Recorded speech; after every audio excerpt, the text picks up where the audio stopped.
Hey, I'm Al Cavadlo, and you're watching Ask Al.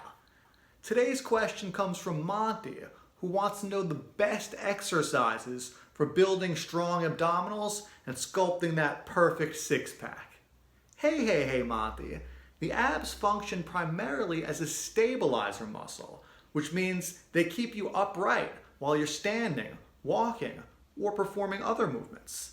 That's why core strength is such a big part of basic body weight exercises like push-ups and chin-ups. So anytime you have to stabilize your torso, your abs get a workout.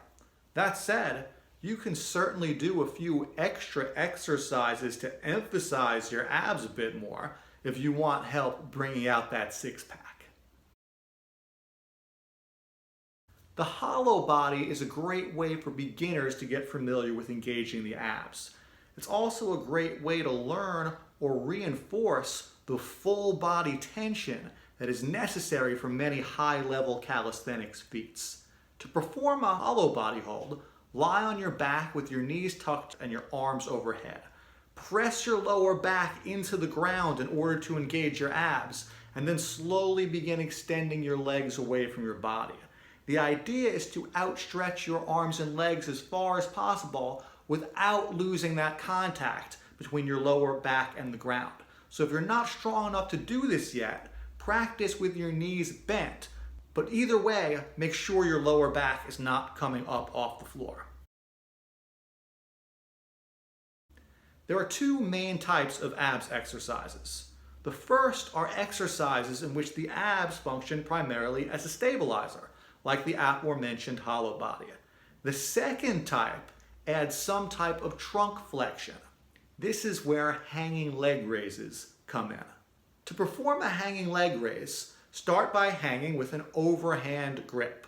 From there, raise your legs to hip height, then slowly lower them back to the bottom, being mindful not to swing or pick up any momentum on the way down. Keep your elbows locked, squeeze the bar tightly, and brace your trunk in order to maintain control. If you can't do a full hanging leg raise yet, you can do the bent knee version instead to help you build the strength to eventually perform the straight leg variation.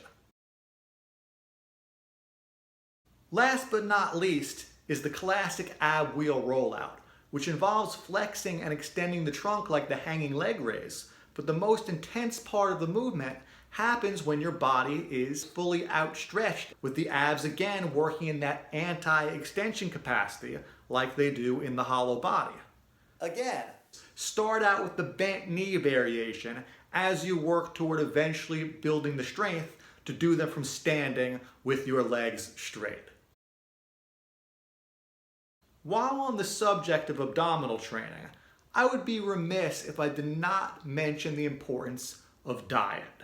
No matter how hard you train, you won't get a six-pack if you don't have a low body fat percentage. So you could say that the most important exercise for your six-pack is exercising restraint when it comes to your food cravings. Well, that's all the time I've got for this episode of Ask Al. Keep leaving me questions and comments below for next time. Until then, I'm Al Cavadlo, and we're working out.